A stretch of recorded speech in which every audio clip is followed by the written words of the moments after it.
Vous n'avez pas aimé être éditeur. Alors ça, en tant qu'écrivain publié par vous, je suis un petit peu vexé. Lisez-le vous-même. Ah non.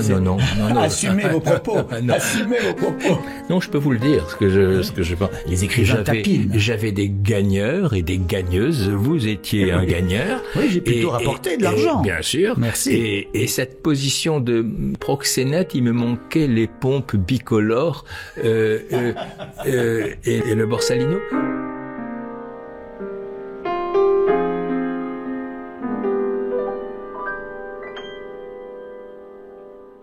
Bonsoir public, je suis très heureux de recevoir ce soir Jean-Paul Antoven pour son nouveau livre. Je me retournerai souvent. Qui est publié aux éditions Grasset, comme d'habitude. Merci infiniment, c'est votre meilleur livre. Je vous le dis, les yeux dans les yeux, c'est votre meilleur livre. Et en même temps, je vais commencer par un compliment qui est aussi une vacherie. Pourquoi êtes-vous si brillant dans les essais et un peu plus que dans les romans?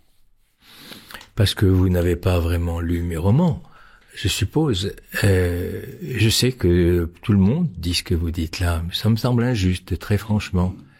Je trouve ça pas mal, les romans que j'écris, c'est curieux, je ne serais pas vaniteux sur les essais, alors que, et puis que voulez-vous, j'ai tellement envie d'être un bon romancier que je n'y parviens pas. C'est pas sûr, peut-être ça viendra, mais en tout cas là, ce livre-là, qui est sous-titré Reconnaissance de dette, tranches de vie et autres fantaisies, c'est une plume libre, libérée peut-être, et érudite, et légère, et optimiste. Oui, bien sûr, tout ce que je suis d'ailleurs. Mais pour un essai, l'intelligence est indispensable. Pour les romans, c'est inutile. C'est un défaut. C'est presque un défaut. Oui. Et je n'arrive pas à me défaire, non pas d'intelligence, ça serait prétentieux, mais je n'arrive pas à me défaire d'une démarche conceptuelle, analytique, qui n'a pas sa place dans un roman. Les grands romanciers sont souvent des brutes. Oui, et puis vous avez peut-être pas envie d'avoir un cadre romanesque qui vous enferme. Vous avez besoin de respiration, de flânerie. De fragments.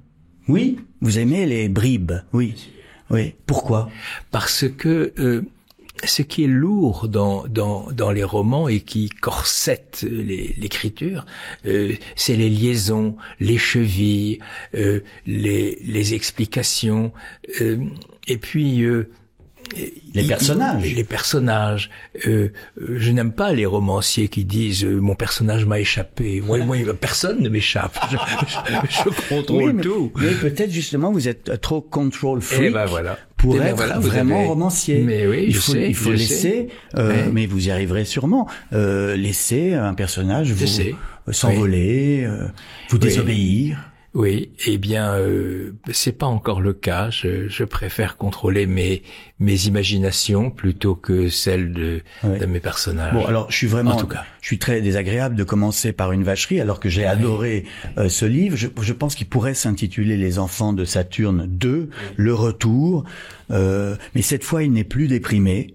Cette fois, Jean-Paul Antoven parle des gens qu'il admire et qu'il a rencontrés. Si vous me permettez, dans Les Enfants de Saturne, je parlais des écrivains, mais je n'étais pas dans le paysage. Là, je parle de ces écrivains pour parler de moi. Je suis dans chaque épisode. Et tous les écrivains que je mentionne ont eu affaire à moi. Plus exactement, j'ai eu affaire à eux. Et donc, j'ai voulu faire un autoportrait à travers, non pas des autres grands écrivains, mais un autoportrait à travers des circonstances. Oui, cela dit, Les Enfants de Saturne était aussi peut-être une manière d'autoportrait. Oui, mais je fréquentais peu Le Prince de Ligne et Chamfort. Je raconte donc pour les gens qui n'auraient pas lu Les Enfants de Saturne 1, c'était en 1996, c'était votre premier livre. Vous étiez alors un grand critique littéraire et éditeur et vous n'aviez jamais publié. Et ce livre a été salué. C'était une suite de portraits de Hemingway, de Fitzgerald, de Benjamin Constant, le prince de Ligne, Stendhal, Chamfort. Et cette fois-ci, c'est une autre galerie de portraits, mais là où il y a des gens que vous avez véritablement croisés, qui sont Borges, Kundera, Solers, Françoise Sagan, Cioran, Georges Perec dans un ascenseur, Roland Barthes. Il y a quand même quelques morts, puisqu'il y a Guillaume Apollinaire, il y a Diderot, Jacques Rigaud, mais il y a que des morts, si vous me permettez. Ah oui, oui, ils sont morts, mais vous les avez connus. Oui, voilà, c'est ça, oui. Il y a que deux vivants, une femme et un ami. Et alors la mort est donc ce sont des morts que vous décrivez, mais aussi la mort est présente autrement, parce que vous écrivez mieux après un arrêt cardiaque qui a eu lieu en 2020, sans doute une allergie au Covid. Non, c'était pas un arrêt cardiaque, c'est une aorte qui a explosé pendant une partie de tennis. Donc c'était fâcheux. Et puis mais votre cœur s'est arrêté de battre pendant une heure. Non, on a sorti mon cœur, on l'a mis à part pour pouvoir réparer les choses pendant 87 minutes. Donc j'étais ni vivant ni mort, j'étais le chat de Schrödinger, vous savez. Et c'est vrai que ça a changé des choses, oui. Tout d'un coup, un sentiment d'urgence, beaucoup moins de verbes, ponctuation plus haletée. Oui. J'avais besoin de ça.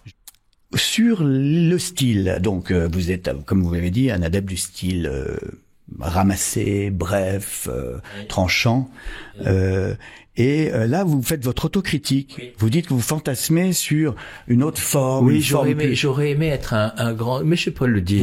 Vous voulez pas lire votre Je connais par cœur. C'est une émission littéraire, on doit lire ses propres proses. Alors, j'écris comme un petit marquis équipé de syntaxe honorable et convenable, alors que dans mon tréfonds, je rêve de partitions imparfaites, négligées, en désordre, dont l'efficacité ne provient pas du détail mais de l'ensemble.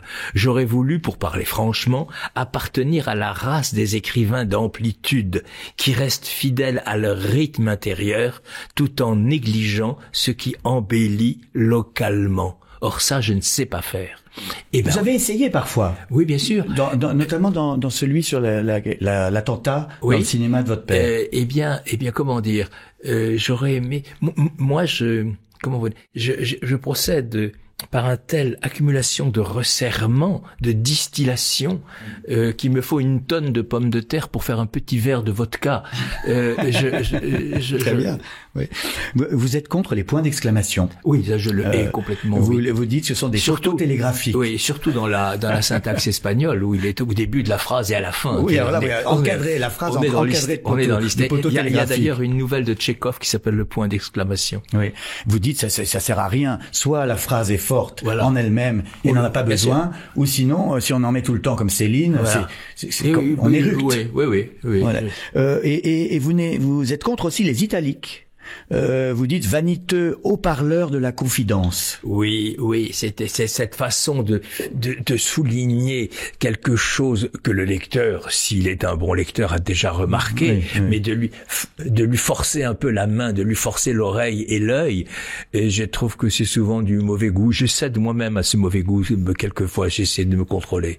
À propos de Kundera, vous dites que le mot mort se dit smrt. Oui, c'est-à-dire qu'il n'y a pas de voyelle, S-M-R-T. Oui. Et que ça se prononce comment? Smrt.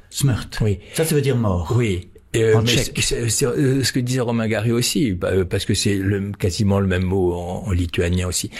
Et c'est vrai que cette façon d'expédier la mort comme un crachat,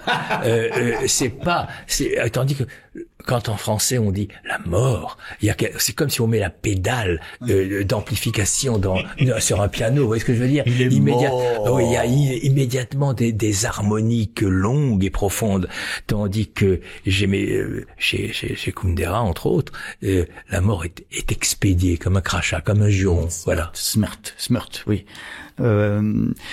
Alors on va jouer au jeu devine tes citations, Jean-Paul.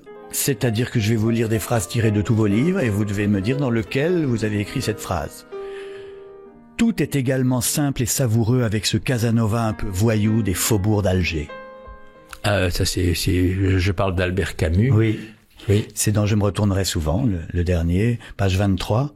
Ce Casanova un peu voyou des faubourgs d'Alger. Oui, c'est Albert Camus. C'est pas un petit peu aussi un autoportrait, ou non, pas du tout? Je suis pas vraiment des faubourgs d'Alger, mais enfin, si vous voulez. Est-ce que entre Sartre et Camus, votre choix est fait? Écoutez, on m'a appelé Jean-Paul à dessein. Pour vous influencer? Pour m'influencer. Et j'ai mis beaucoup de temps à comprendre que Camus était un homme meilleur et plus lucide. Donc, Sartre est simplement un génie. Sartre est simplement un génie. Mais Camus est un frère, oui. Donc voilà. Cela dit, puisqu'on parle des prénoms, je vous informe que j'ai fait des grandes démarches pour m'appeler Paul Jean, afin d'avoir le prix Paul Jean Toulet. Et ça a été un échec. Voilà. Ça a été un échec. C'est Frédéric Pajac qui l'a eu. J'en suis fort désolé. Magnifique lauréat. Ouais. Vous dites à propos de Camus, nous étions nés sur la même rive de la Méditerranée, sous le même soleil, au cœur de la même guerre. Enfin, moi, quelques années après, tout de même. mais la coquetterie vous rattrape. Que faire pour libérer Boualem Sansal? Comment je crois que est-ce qu'il faut ne pas en parler ou est-ce qu'il faut en parler? Il faut en parler et surtout il faut faire preuve d'une autorité. Peut-être que je suis d'une totale incompétence, mais mes réflexes seraient de commencer par. Enfin, je veux pas rentrer dans les détails, mais être un discours de fermeté absolue avec ce gouvernement algérien qui ne comprend que la force. Autre phrase. L'avenir me tente, j'oublie le passé. C'est une phrase de Flaubert. Le présent m'attend. Une phrase de Flaubert. Oui, que vous citez dans l'hypothèse des sentiments. Vous êtes fort parce que j'essayais de vous piéger et vous êtes fort. Une autre. Je tenais l'amour à distance, je croyais au plaisir, je rencontrais rarement le bonheur. Oh, je pourrais mettre ça n'importe où, tellement c'est moi. Ce qui plaisait à Blanche, 2020. Mais quand même, vous dites vous rencontrez rarement le bonheur. Moi, j'ai l'impression que vous le rencontrez de plus en plus. Oui, je suis heureux de façon indécente. Obscène. Oui, ça me fait peur d'ailleurs. Je sais pas qui et quand on me présentera la note, mais c'est vous l'avez eu en 2020 la note. Non. Dans cette partie de tennis. Mais au contraire, ça m'a rendu intéressant. Ma mort m'a rendu intéressant. Oui, bien sûr. Ça m'a rendu très. Tout d'un coup, enfin, il m'arrivait un nuage noir passé au-dessus de ma tête. Vous devenez enfin sympathique. Alors justement, une autre phrase de vous qui me fait énormément rire là-dessus. Solers n'a plus d'ennemis puisqu'on lui reprochait surtout d'être vivant. Oui, ça je le pense profondément. Et c'est dans le dernier, Je me retournerai souvent, et vous pastichez une formule de Truffaut sur Guitry d'ailleurs, mais c'est très bien, c'est très bien. Parce que en effet, Truffaut disait Guitry, ce qu'on lui reprochait, c'était d'être vivant. Oui. Vous dites quelque chose de méchant, mais vrai sur Solers. J'adorais toujours les 20 premières pages de ses romans. Oui. C'est vrai que c'était toujours. Je me perdais. Après, je me perds. Lui aussi peut-être. Mais les 20 premières pages sont toujours exceptionnelles. Exceptionnelles de désinvolture, ça pourrait être un écrivain italien, je sais pas comment vous dire, c'est merveilleux. Et puis après, l'érudition prend le dessus, la fausse érudition d'ailleurs, une érudition un peu trop, ça sentait la peinture fraîche, son érudition. Et peut-être que comme vous, Philippe Solers n'était pas romancier, tout simplement. Et c'était un très grand critique, et c'est pas grave, un très grand intellectuel, un essayiste. La guerre du goût est un essai de génie sur la littérature. Mais peut-être le roman, au bout de 20 pages, ça l'embêtait. Oui, non seulement ça, mais il avait écrit des romans classiques comme Curieuse Solitude ou Curieuse Solitude, le premier. Mais peut-être, en tout cas, le parallèle me flatte ô combien. Une dernière. Oh, ça je l'adore aussi, ça. Mais ça c'est vraiment, pour moi, heureusement que vous êtes là. Heureusement que vous vivez pour ce genre de choses. Il ne consentait à parler de la mort que quand il était sur des skis. Jean d'Ormesson. Oui, vous dites ça sur Jean d'Ormesson. Oui. Et je trouve ça vraiment formidable. Il ne consentait à parler de la mort que quand il était sur des skis. Oui, c'est vrai. Dans le livre, c'est marrant parce que vous employez deux mots qui sont le contraire l'un de l'autre, et vous vous sentez les deux, rapatrié et apatride. Oui. Mais je crois pas avoir employé le mot rapatrié qui me fait horreur. Si, en péjoratif. Ah oui, d'accord. Oui, parce que ce mot me fait horreur. Oui, mais justement, dites pourquoi. Votre famille a été en Algérie et il a fallu prendre un bateau et rentrer en France. Bien sûr, oui. Enfin, oui, bien sûr. Mais j'étais tellement heureux d'arriver en France, tellement heureux. C'était enfin, j'allais, tout était en ordre, tout était beau, la grande littérature était là. J'ai croisé Sartre à la terrasse d'un café, ça m'a bouleversé, vous comprenez. Et donc, non, pas de patrie. Si ça s'était appelé des matries, peut-être que j'aurais fait une exception. Mais avez-vous ressenti une honte de venir d'une ancienne colonie? Non, pas une honte. Simplement, c'était un pays qui était saisi par deux imbécilités symétriques. Oui. Une imbécilité coloniale sans pareil et une imbécilité nationaliste sans pareil. Les deux violences. Les deux violences. C'est du coup, ce pays était imbibé de sang, de tuerie, de morts partout. Et je suffoquais là-dedans, malgré ma mère qui me lisait Proust et Apollinaire. Je suffoquais dans cette terre-là, et j'ai toujours été reconnaissant au général de Gaulle d'avoir mis un terme à ce cauchemar. Vous n'avez pas aimé être éditeur. Alors ça, en tant qu'écrivain publié par vous, je suis un petit peu vexé. Je lis ce que vous écrivez. Lisez-le vous-même. Non. Assumez vos propos. Non. Assumez vos propos. Non, mais c'est pas drôle, ça. Ce passage-là. Oui. Non, je peux vous le dire, ce que je pense. C'est que, effectivement, à la fin de ce métier, j'avais l'impression d'être devenu un proxénète, pour tout vous dire. C'est-à-dire que les écrivains tapinent. J'avais des gagneurs et des gagneuses. Vous étiez un gagneur. Oui, j'ai plutôt rapporté de l'argent. Bien sûr. Merci. Et vous tapiniez sur les trottoirs de la renommée. Et donc, Edmond de Charleroux, grand auteur de Grasset, appelait Grasset la maison de commerce. Et j'ai mis beaucoup de temps à comprendre ce qu'elle voulait dire. Et cette position de proxénète, il me manquait les pompes bicolores, et le Borsalino. Et puis, comment vous dire, alors que tout ça est enrobé dans ce qu'il y a de plus exquis, de plus littré, de plus civilisé, alors que l'argent mène le bal. On peut pas faire les deux. Oui.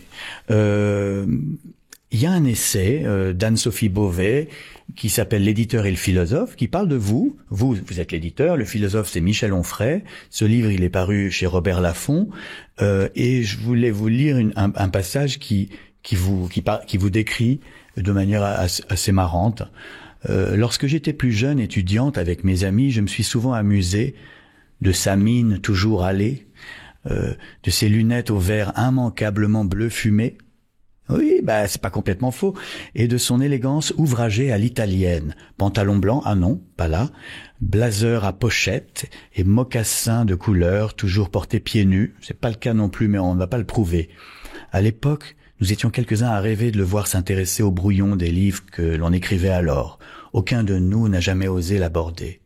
Aujourd'hui, 20 ans plus tard, il n'a pas changé. Mon regard sur lui, si. Jean-Paul Antoven est devenu à mes yeux un personnage proustien, dont j'aime à imaginer à chaque fois que je le vois les plaisirs et les jours. Ici dilettante et bellâtre, au bras d'une comtesse italienne, en vacances à Capri. Là, fantasque et dandy dans une fête germanopratine de prix littéraire, où l'un de ses poulains fait ses premiers pas et qui l'accompagne de ses conseils. C'est pas faux, c'est assez joli. Je n'aime pas cette gentillesse au milieu d'une thèse très déplaisante. Elle fait de moi, puisqu'elle a choisi l'autre personnage, donc je m'interdis de même de prononcer le nom. Oui, vous êtes fâché. C'est pas que je suis fâché, je suis rien. Voilà, quelqu'un que j'ai contribué à faire exister. Il aurait existé sans moi parce qu'il avait du talent. Donc moi je prononce le nom de Michel Onfray, mais vous êtes toujours fâché. Il n'existe plus, oui, à mes yeux. Et donc, elle était venue me dire, elle travaillait sur une biographie de Michel Onfray, mais je ne savais pas qu'elle voulait, à travers ma fâcherie avec Michel Onfray, raconter l'histoire des deux France qui ne se parlent plus. Donc, je suis figé dans le rôle du dandy, et il est figé dans le rôle de, je sais pas moi, de Annie Ernaux ou de Jules Vallès. Non, alors que c'est tellement plus compliqué. Oui, si vous voulez que je vous dise, ça serait plutôt le contraire. Oui, peut-être. Ça serait plutôt le contraire. Oui, et puis je pense que moi j'ai trouvé que c'était amusant d'expliquer comment, après la publication du livre sur Freud, Onfray est parti et a quitté Grasset. Bon, ce sont des choses qui arrivent dans la vie littéraire. Bien sûr. Et il y avait pas de quoi. J'en ai jamais voulu pour ça. Non, et voilà. Et puis vous écrivez dans Je me retournerai souvent qu'un écrivain doit être un personnage. Oui. Et vous donnez une liste assez intéressante. Il y a l'extravagant, il y a le noctambule, voilà. Ça peut être là. Le transfuge de classe. Il y a l'incestué, bien sûr, que j'en ai reçu une. Le dandy, le mutique, l'exilé, le rebelle, etc. C'est toutes ces personnes. Le toxico. Oui, hein. oui. C'est très juste parce que c'est vrai que c'est depuis Sainte-Beuve, on sait qu'un écrivain a besoin d'avoir un personnage. Et moi, je dirais, Onfray, c'est l'hédoniste devenu réactionnaire normand. Hédoniste, non, c'est le biophobe. C'est ça le paradoxe. C'est revendication d'hédonisme, mais en vérité biophobe. C'est quoi biophobe? Haine de la vie. Ah. Oh, je crois pas. Il a l'air d'être un bon mangeur. Non, mais j'ai pas envie de parler de lui. Non, bien sûr. Ah oui, mais on va terminer avec les conseils de lecture. Vous avez dû préparer vous avez une anti-sèche. Je vous ai envoyé des questions. Oui. Vous vous en souvenez? D'accord. Juste parce que quand même, grand éditeur et grand critique. Vous travaillez toujours au Point? Non. Non, vous avez arrêté aussi? Ouais. Oh, vous avez tout arrêté? Ouais. Mon Dieu. Vous allez devenir vraiment écrivain. Un livre qui donne envie de pleurer. Un cœur simple de Flaubert. Oui. Ou La princesse de Clèves. Mmh. Parce que dans les deux cas, c'est un amour qui n'advient pas. Oui, puis ou Fritz Zorn, Mars de Fritz Zorn. Oui. Un livre pour arrêter de pleurer. Paris est une fête de Hemingway, évidemment. Oui. Un livre pour s'ennuyer. Oui, ça manque pas. La mort de Virgile de Hermann Broch, Orlando de Virginia Woolf. Ah oui.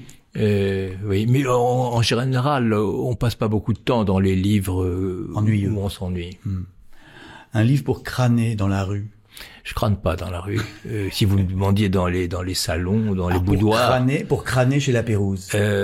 Alors, pour crâner, tout dépend de la compagnie. Avec vous, je ferais pas tant d'efforts. Mais s'il y avait par exemple, parler des hétéronymes de Fernando Pessoa ou bien parler des sonnets de Góngora, on crâne. Voilà. Et on est ridicule. Un livre qui rend intelligent. La recherche du temps perdu. Oui. Sans hésitation. Bien sûr. Un livre pour séduire. C'est pas crâner, c'est séduire. Bien sûr. Séduire donc une femme. Et à ce moment-là, la poésie est une arme fatale. Pas les romans. J'ai ma phalange de conquête. Apollinaire, Aragon, Baudelaire, Valérie. D'accord. Voilà. Et avec ça, on avec ramène ce qu'on doit ramener. Un livre que je regrette d'avoir lu. La recherche du temps perdu. Ça m'a stérilisé pendant 30 ans. Oui. C'est tellement génial que c'est tellement immense que on se dit, je vous dis, ça m'a stérilisé pendant 30 ans. Au lieu de vous inspirer, ça vous a intimidé. Oui. Un livre que je fais semblant d'avoir fini. Belle du Seigneur. Oh. Oui. Mais enfin, comment osez-vous? Bah oui, j'ose. Ça, c'est un scoop. Oui, je pourrais vous dire également, évidemment, Ulysse, je pourrais vous dire plein de choses comme ça. Mais Belle du Seigneur, en général, les gens le terminent. Moi, j'en pouvais plus. Oui. C'est vrai que c'est long, là. C'est un de mes seuls sujets de discorde avec Bernard. Oui, Bernard-Henri Lévy, beaucoup Albert Cohen. Le livre que j'aurais aimé écrire, ça va être encore la recherche. Non. Ça, c'est indépassable. Il est à la droite de Dieu qui n'existe plus, mais il est là. Non, j'aurais aimé écrire Moby Dick, précisément. Ah oui. En hommage à cette projection qui n'a pas eu lieu. Non, parce que c'est un livre génial qui prétendait être un rajout fait à la Bible. Il n'a pas compris que les religions du monde n'aient pas rajouté Moby Dick à sa Bible. Et en effet, le livre avait été conçu et écrit dans cet esprit-là. En vérité, il s'est même pas vendu, puisque le stock des invendus a servi de tare à une grue du port de New York. C'est fou, cette histoire. C'est la vie. Et la baleine blanche, alors c'est Dieu ou c'est quoi? C'est la mort? C'est le mal. Oui. Et enfin, le livre que vous lisez en ce moment? Je lis, pour tout vous dire, un petit Balzac qui s'appelle Traité sur les excitants modernes. C'est le dernier livre qu'il a écrit qui est absolument génial, où il reconsidère toute la comédie humaine. Il dit, vous croyez que j'ai parlé de l'ambition, de la cupidité, de l'amour? Non, pas du tout. J'ai parlé de 5 excitants modernes qui sont, par ordre de nocivité, le café, le tabac, le sucre, le thé et le chocolat. Et il retraverse la comédie humaine en disant, mais vous voyez, quand Rubempré retourne à Angoulême, qu'il croise Vautrin lui demande d'allumer son cigare, enfin bref. Oui. Et donc je lis ça. Je lis aussi le livre de Simon Liberati, Stanislas, qui est un très joli livre, très joli livre. Oui, très joli livre. Et vous avez dit du bien d'un livre de chez Grasset, donc vous êtes quand même encore un petit peu éditeur, malgré tout. Je n'ai pas dit que c'était chez Grasset. Non, mais moi je le dis. D'accord. Merci infiniment Jean-Paul, c'est un plaisir de discuter avec vous. Et puis merci à toute l'équipe du Figaro TV qui tourne, enregistre et monte cette émission. Et enfin, n'oubliez pas, lisez des livres, sinon vous mourrez idiot. Ce sera l'apocalypse et plus rien n'aura de sens. Et nous serons remplacés par ChatGPT.